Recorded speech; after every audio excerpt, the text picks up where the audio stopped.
Auto ইনসিলারি সেক্টরের একটা অন্যতম কোম্পানি যার নাম হচ্ছে টালব্রোস অটোমোটিভ কোম্পানিজ লিমিটেড। টালব্রোসের হচ্ছে Q1 রেজাল্ট আউট হয়ে গেছে। Q1 রেজাল্টের পারফরমেন্স কী টাইপের দিয়েছে টালব্রোস অটোমোটিভ, সেটাকে নিয়ে আমরা অ্যানালিসিস করব। তার আগে আমরা কোম্পানিটার হচ্ছে চার্ট প্যাটার্নটাকে নিয়ে অ্যানালিসিস করব।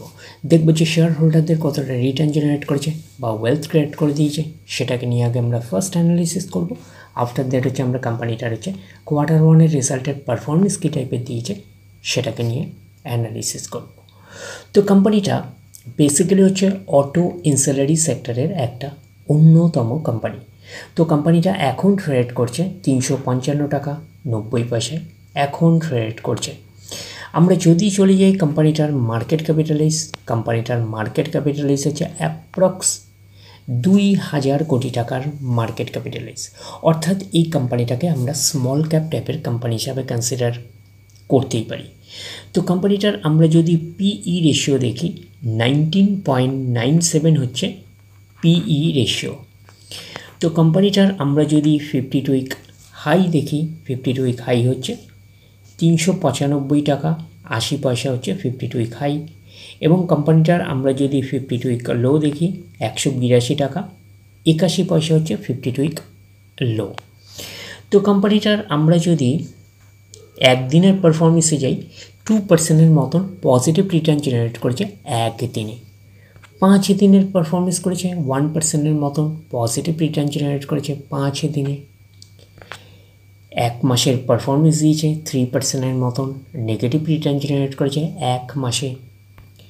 6 মাসের পারফরমেন্স দিয়েছে কত 29% মতন পজিটিভ রিটার্ন জেনারেট করেছে 6 মাসে। 1 জানুয়ারি থেকে পারফরমেন্স করেছে 21% মতন পজিটিভ রিটার্ন জেনারেট করেছে 1 জানুয়ারি থেকে। আমরা যদি চলে যাই 1 বছরে, তো 1 বছরে হচ্ছে 62% মতন পজিটিভ রিটার্ন জেনারেট করেছে 1 বছরে। তো ন্যাচারাল ব্যাপার, আমরা জানি যে শর্ট টার্মে সেভাবে ওয়েলথ ক্রিয়েট হয় না স্টক মার্কেট থেকে। যত লং খেলবেন স্টক মার্কেটে তত হচ্ছে ওয়েলথ ক্রিয়েট হয়। বাট এই কোম্পানিটা কিন্তু শর্ট টার্মে অর্থাৎ 1 বছরে কিন্তু একটা ডিসেন্ট টাইপের পারফরমেন্স করেছে, আমরা এইটুখানি বলতেই পারি। 62% মতন পজিটিভ রিটার্ন জেনারেট করেছে 1 বছরে অর্থাৎ শর্ট টার্মে। তো এখন দেখার বিষয় কোম্পানিটা কি লং টার্মে ভালো পারফরমেন্স করেছে, লং টার্মে কি শেয়ার হোল্ডারদের ওয়েলথ ক্রিয়েট করে দিয়েছে, সেটাই কিন্তু এখন আমাদের দেখার বিষয়। তাহলে আমরা চলে যাচ্ছি কোম্পানিটার 5 বছরের চার্ট প্যাটার্নে। তো 5 বছরে কীরকম পারফরমেন্স করেছে 1647% মতন পজিটিভ রিটার্ন জেনারেট করেছে 5 বছরে। তো 100% মানে ইনভেস্টমেন্ট ডবল। তো ইনভেস্টমেন্টকে আমরা এইটুকুনি বলতে পারি 17.5 গুণের কিন্তু কাছাকাছি করে দিয়েছে 5 বছরে। তো 5 বছরে কিন্তু হিউজ ওয়েলথ ক্রিয়েট করে দিয়েছে শেয়ার হোল্ডারদের, আমরা এইটুকুনি বলতেই পারি। তো এখন এবারে আমরা চলে যাব কোম্পানিটার ম্যাক্সিমাম চার্ট প্যাটার্নে। তো ম্যাক্সিমাম চার্ট প্যাটার্ন হিসেবে পারফরমেন্স করেছে 2820% মতন পজিটিভ রিটার্ন জেনারেট করেছে অল টাইম বা ম্যাক্সিমাম। তো কোম্পানিটা লিস্টেড হয়েছে কবে 2006-এ লিস্টেড হয়েছে। তাহলে 2006 থেকে এখনও অবধি রিটার্ন জেনারেট করেছে 2820% মতন পজিটিভ রিটার্ন জেনারেট করেছে অল টাইম বা ম্যাক্সিমাম। তো ম্যাক্সিমাম চার্ট প্যাটার্নটা কিন্তু লেফট টু রাইট ওপরের দিকে মুভ করছে। তো সেই হিসাবে কিন্তু একটা ডিসেন্ট টাইপের চার্ট প্যাটার্ন হিসাবে আমরা কনসিডার করতেই পারি। যেহেতু কোম্পানিটা একটা স্মল ক্যাপ টাইপের কোম্পানি, যেরকম আপনাদের রিটার্ন হিউজ দেবে সেরকম কিন্তু বড় বড় কারেকশনস হবে, এইটুখানি কিন্তু মাথায় রাখবেন। তো এইসব জায়গাগুলো যদি আপনারা এক্স্যাক্টলি ক্যালকুলেশন করে দেখেন দেখবেন বড় বড় কারেকশনস দেখতেই পাবেন। স্টকটার নেচারই এরকম, যেহেতু কোম্পানিটা কিন্তু একটা স্মল ক্যাপ টাইপের কোম্পানি। তো এখন দেখার বিষয় কোম্পানিটার Q1 রেজাল্টের পারফরমেন্স কী টাইপের দিয়েছে। তাহলে আমরা চলে যাচ্ছি কোম্পানিটার Q1 রেজাল্টে। আমরা চলে আসলাম কোম্পানিটার হচ্ছে Q1 রেজাল্টে। আগে আমরা ফার্স্ট আমরা দেখে নেব যে সিকোয়েন্সগুলো ঠিকঠাকভাবে সাজানো রয়েছে নাকি, এটাকে আগে আমরা ফার্স্ট আমরা দেখে নেব। এটা হচ্ছে এই কোয়ার্টার মিনস হচ্ছে Q1, এটা প্রিভিয়াস কোয়ার্টার, আর এটা হচ্ছে 1 বছর আগে। তাহলে সিকোয়েন্সগুলো ঠিকঠাকভাবে সাজানো রয়েছে, আমরা এইটুখানি বলতেই পারি। এইবারে আমরা দেখে নিই যে অ্যামাউন্টগুলো কিসে দিয়েছে, অ্যামাউন্টগুলো হচ্ছে ল্যাক্সে দিয়েছে অ্যামাউন্টগুলো। এইবারে আমরা চলে যাব কোম্পানিটার টোটাল ইনকামে। তো টোটাল ইনকামে যাওয়ার আগে আমরা কি করব, একটু লার্জ করে নিয়ে অ্যাডজাস্ট করে নেব, তাহলে আপনাদের কাছে ব্যাপারটা আরও ভিজিবল হবে। তো এইবারে আমরা চলে যাচ্ছি কোম্পানিটার টোটাল ইনকামে। তাহলে আমরা চলে আসলাম কোম্পানিটার টোটাল ইনকামে। তাহলে পাচ্ছি কি, এই কোয়ার্টার মিস হচ্ছে কোয়ার্টার ওয়ানে 20,923, প্রিভিয়াস কোয়ার্টারে ছিল 20,745 এবং এক বছর আগে ছিল 18,531। তাহলে এক বছর আগের 18,531টা এখন কত হয়ে গেছে, 20,923। তাহলে আমরা বলবো ইয়ার অন ইয়ার বেসিস কিন্তু জাম্প রয়েছে টোটাল ইনকামে। প্রিভিয়াস কোয়ার্টারে ছিল কত, 20,745, সেটা হয়ে গেল এই কোয়ার্টার মিনস হচ্ছে কোয়ার্টার ওয়ানে হয়ে গেল কত, 20,923। তাহলে আমরা বলবো কোয়ার্টার অন কোয়ার্টার বেসিসও কিন্তু জাম্প রয়েছে টোটাল ইনকামে। তো ন্যাচারাল ব্যাপার, আমরা জানি যে ইনকাম করতে গেলে কোম্পানিকে এক্সপেন্সেস করতেই হবে। তো এখন দেখার বিষয় কোম্পানিটা ইনকাম করতে গিয়ে কতটা এক্সপেন্সেস করেছে।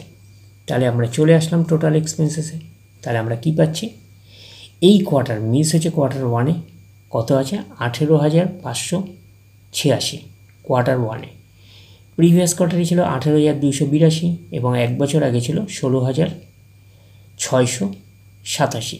তাহলে এক বছর আগে 16,687টা এখন কত হয়ে গেছে, 18,686। তাহলে আমরা বলবো ইয়ার অন ইয়ার বেসিস কিন্তু জাম্প রয়েছে টোটাল এক্সপেন্সেসে। প্রিভিয়াস কোয়ার্টারে ছিল কত, 18,282, সেটা হয়ে গেল এই কোয়ার্টার মিনস হচ্ছে কোয়ার্টার ওয়ানে হয়ে গেল 18,686।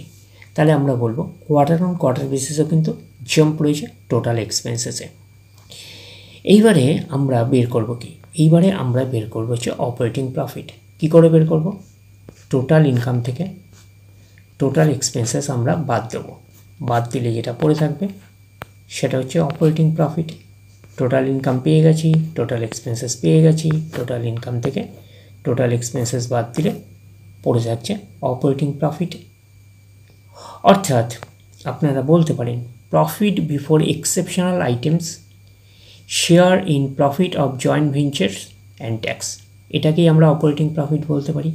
পাচ্ছি কি, এই কোয়ার্টার মিস হচ্ছে কোয়ার্টার ওয়ানে 2337, প্রিভিয়াস কোয়ার্টারে ছিল 2463 এবং এক বছর আগে ছিল 1864। তাহলে এক বছর আগের 1864টা এখন কত হয়ে গেছে, 2337। তাহলে আমরা বলবো ইয়ার অন ইয়ার বেসিস কিন্তু জাম্প রয়েছে অপারেটিং প্রফিটে। প্রিভিয়াস কোয়ার্টারে ছিল কত, 2463, সেটা হয়ে গেল এই কোয়ার্টার মিস হচ্ছে কোয়ার্টার ওয়ানে হয়ে গেল 2337। তাহলে আমরা বলবো কোয়ার্টার অন কোয়ার্টার বেসিস কিন্তু ডাউন পারফরমেন্স করেছে, আমরা এইটুখানি বলতে পারি অপারেটিং প্রফিটে।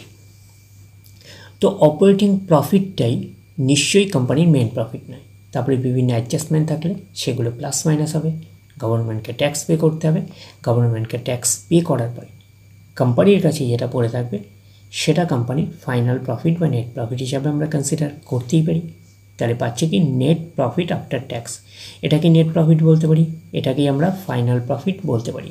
তাহলে পাচ্ছি কি, এই কোয়ার্টার মিস হচ্ছে কোয়ার্টার ওয়ানে 2,061, প্রিভিয়াস কোয়ার্টারে ছিল 4,978 এবং এক বছর আগে ছিল 1,741। তাহলে এক বছর আগে 1,741টা এখন কত হয়ে গেছে, 2,061। তাহলে আমরা বলবো ইয়ার অন ইয়ার বেসিস কিন্তু জাম্প রয়েছে নেট প্রফিটে। প্রিভিয়াস কোয়ার্টারে ছিল কত, 4,978, সেটা হয়ে গেল এই কোয়ার্টার মিস হচ্ছে কোয়ার্টার ওয়ানে হয়ে গেল কত, 2,061। তাহলে আমরা বলবো কোয়ার্টার অন কোয়ার্টার বেসিস কিন্তু ডাউন পারফরমেন্স করেছে নেট প্রফিটে। তো এখানে আপনারা একটা এন্ট্রি দেখতে পাচ্ছেন, কি এন্ট্রি, এক্সেপশনাল আইটেম। তো এক্সেপশনাল আইটেম কিন্তু ওয়ান টাইমই হয়, একবারই হয়, এটুখানি মাথায় রাখবেন। তো এক্সেপশনাল আইটেম প্রিভিয়াস কোয়ার্টারে ছিল 4,245। তো এক্সেপশনাল আইটেমের অ্যামাউন্ট 4,245, এই অ্যামাউন্টটা নেট প্রফিটের মধ্যে কিন্তু অ্যাডজাস্ট হয়ে থাকে, এইটুখানি কিন্তু মাথায় রাখবেন, নেট প্রফিটের মধ্যে অ্যাডজাস্ট হয়ে থাকে। সেই কারণে কিন্তু আপনারা কোয়ার্টার অন কোয়ার্টার বেসিস কিন্তু কম্পারিজন করতে পারবেন না নেট প্রফিটের মধ্যে। আবারও রিপিট করে দিচ্ছি, এক্সেপশনাল আইটেমের অ্যামাউন্ট কিন্তু নেট প্রফিটের মধ্যে অ্যাডজাস্ট হয়ে থাকে। তো সেই কারণে আপনারা কোয়ার্টার অন কোয়ার্টার বেসিস কিন্তু নেট প্রফিট কম্পারিজন করতে পারবেন না। তখন আপনারা কাকে ধরে কম্পারিজন করবেন, তখন আপনারা কম্প্যারিজন করবেন অপারেটিং প্রফিটটাকে ধরে। তো অপারেটিং প্রফিটটাকে ধরে কম্প্যারিজন করলে ইয়ার on year basis jump, but quarter on quarter basis কিন্তু ডাউন পারফরমেন্স করেছে অপারেটিং প্রফিটে, আমরা এইটুখানি বলতে পারি। এইবারে আমরা চলে যাব কোম্পানিটার হচ্ছে ইপিএসে, অর্থাৎ আর্নিং পার শেয়ারে। তাহলে আমরা চলে আসলাম ইপিএসে অর্থাৎ আর্নিং পার শেয়ারে। এই কোয়ার্টারে মিস হচ্ছে কোয়ার্টার ওয়ানে, কত আছে 3.34, প্রিভিয়াস কোয়ার্টারে ছিল কত 8.07, এবং এক বছর আগে ছিল কত 2.82। তাহলে এক বছর আগে 2.82টা এখন কত হয়ে গেছে 3.34। তাহলে আমরা বলবো ইয়ার অন ইয়ার বেসিস কিন্তু জাম্প রয়েছে ইপিএসে অর্থাৎ আর্নিং পার শেয়ারে। প্রিভিয়াস কোয়ার্টারে ছিল কত 8.07, সেটা হয়ে গেল এই কোয়ার্টার, মিস হচ্ছে কোয়ার্টার ওয়ানে হয়ে গেল কত 3.34। তাহলে আমরা বলবো কোয়ার্টার অন কোয়ার্টার বেসিস কিন্তু ডাউন পারফরমেন্স করেছে ইপিএসে অর্থাৎ আর্নিং পার শেয়ারে। তো ন্যাচারাল ব্যাপার, আমরা জানি যে নেট প্রফিটের রিফ্লেকশনটা ইপিএসে পাই, তো নেট প্রফিটের রিফ্লেকশনটা আমরা ইপিএসে পেয়েছি। তো ওভারঅল কনক্লুশন হিসাবে আমরা কী পেয়েছিলাম নেট প্রফিটে? ওভারঅল কনক্লুশন হিসাবে আমরা নেট প্রফিটে পেয়েছিলাম year on year basis jump রয়েছে, but quarter on quarter basis কিন্তু ডাউন পারফরমেন্স করেছে। তো নেট প্রফিটের মধ্যে কিন্তু এক্সেপশনাল আইটেমের অ্যামাউন্টটা কিন্তু অ্যাডজাস্ট হয়ে রয়েছে। আবারও বলছি, নেট প্রফিটের মধ্যে কিন্তু এক্সেপশনাল আইটেমের অ্যামাউন্টটা কিন্তু অ্যাডজাস্ট হয়ে রয়েছে প্রিভিয়াস কোয়ার্টারে। তো সেই কারণে আপনারা ঠিকঠাকভাবে কম্প্যারিজন করতে পারবেন না quarter on quarter basis net profit. তো তখন আমরা কাকে ধরে কম্প্যারিজন করছি? তখন আমরা কম্প্যারিজন করছি অপারেটিং প্রফিটটাকে ধরে কম্প্যারিজন করলেও আমরা পাচ্ছি ইয়ার on year basis jump, but quarter on quarter basis কিন্তু ডাউন পারফরমেন্স করেছে অপারেটিং প্রফিটে, আমরা এইটুখানি বলতেই পারি। তো ওভারঅল আমরা এইটুখানি বলতে পারি টালব্রুজ অটোমোটিভ কোম্পানিজ লিমিটেডের হচ্ছে কোয়ার্টার ওয়ানের রেজাল্ট আমরা এইটুখানি বলতে পারি একটা ওকে টাইপের একটা পারফরমেন্স করেছে, আমরা কিন্তু এইটুখানি বলতেই পারি। তাহলে ওভারঅল ভিউটা আপনাদের কাছে ক্লিয়ার? তাহলে এই অবধি, নেক্সট ভিডিওতে আবার আপনাদের সাথে আমার দেখা হচ্ছে। ধন্যবাদ।